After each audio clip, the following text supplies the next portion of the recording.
Hey there guys, your next hero, your casual from Gamer here once again, and welcome back to yet another episode of Let's Play Super Mario World. And in the last episode we fully finished World 5, and now we are starting World 6, Chocolate Island. So in the first stage here, we have these rhino enemy looking things that are both big and small. Excuse me there. These big enemies, they would just walk around and be a big paperweight. And the small ones are fast, plus they spew, as you see, a flamethrower in 3 different directions trying to beam your way. Not to mention they have a weird hitbox, but you'll see later in the video what I mean. Well, in this level. Oi. Excuse me. So, and then also another gimmick here, which really only does it twice, but it kind of shows you in this one that really you go down a tube, a pipe, I don't know why I keep saying tube, but a pipe that leads you into a bigger pipe which shoots you out like a cannonball. So it's basically what you need to do, and we'll decide if we make it or not at the end of the stage. So really right here we just have to do a quick P-switch, grab and all to get through there. Oh, not to mention these little guys like to get it to where, of course, that's kind of my fault too, that it might be kind of tight on trying to dodge them. And as you just saw right there, like I said before, the hitboxes are quite strange on these things.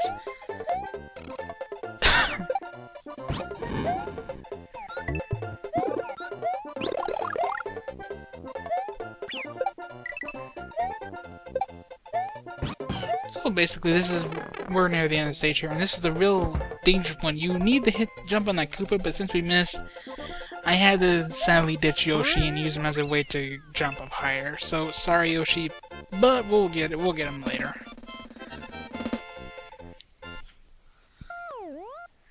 So on we go to the next stage, and as you see to the right of us is 2 little islands. If I'm correct, those lead us to more of like extra stages. If it does, and I find a way to do it, I will definitely put it in a video in a future episode.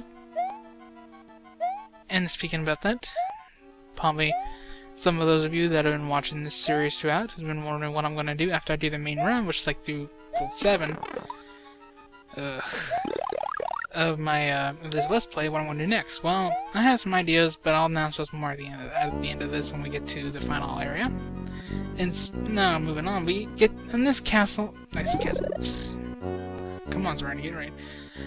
In this ghost house, basically there are a few main gimmicks that are quite annoying in this first area. First is a moving bottomless pit as you see that I just fell in. I kind of freaked out, so I paused it on accident. I'm like, what did I pause? What am I not moving? So I found out I paused it.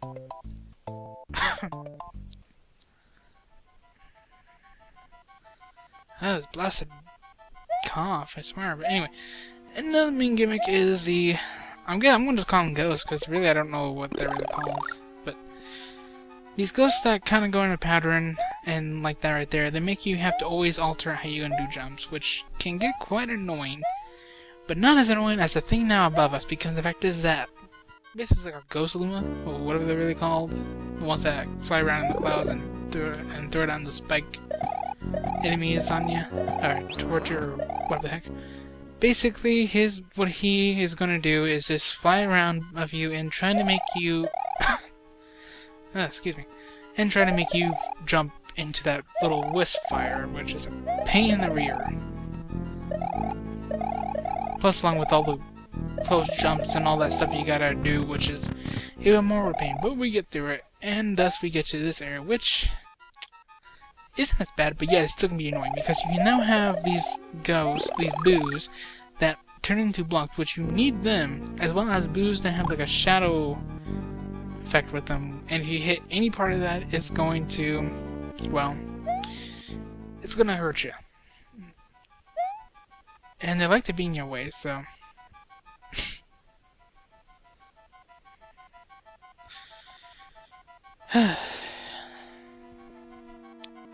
to the right of us, we have, like, if you keep going right, you'll go into you'll be able to get a 1-up. But since really we don't need the 1-up, I go for the door that's up above us. That leads us to the exit.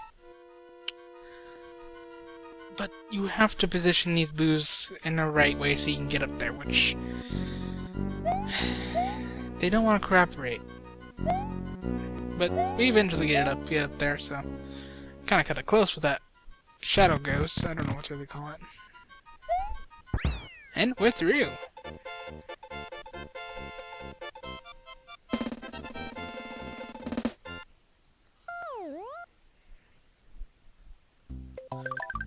And which will lead us down to Chocolate Island 2, as well as a save point. So, we're going through here, and this stage I actually find it quite fun, besides these random guys that are back. Basically, the gimmick of this stage is that you must gather as many coins as you can, as well as try to keep your timer in a good pace. Reason being that is because depending on your time and how many coins you have will alter the way you go. If you really don't have any coins from the areas... Oh, right here I get stuck because I jumped on the stupid spring. Come on, Mario. Thank you. But depending on how many coins and your time is, you'll alter the path you take.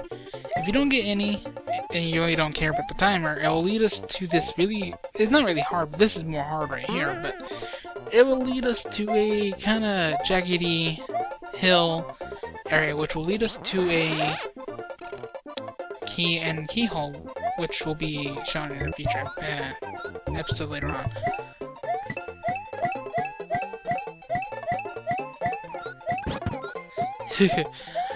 Oh god, during the practice run I died because of that. Like, I'm surprised I didn't die. I didn't get hurt during that.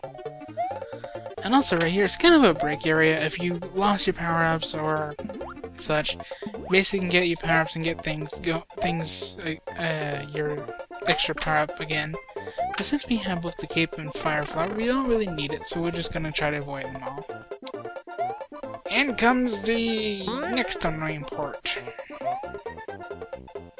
Well, not an next annoying. What am I talking about? Get the programs ready. That's the ending. Oh god.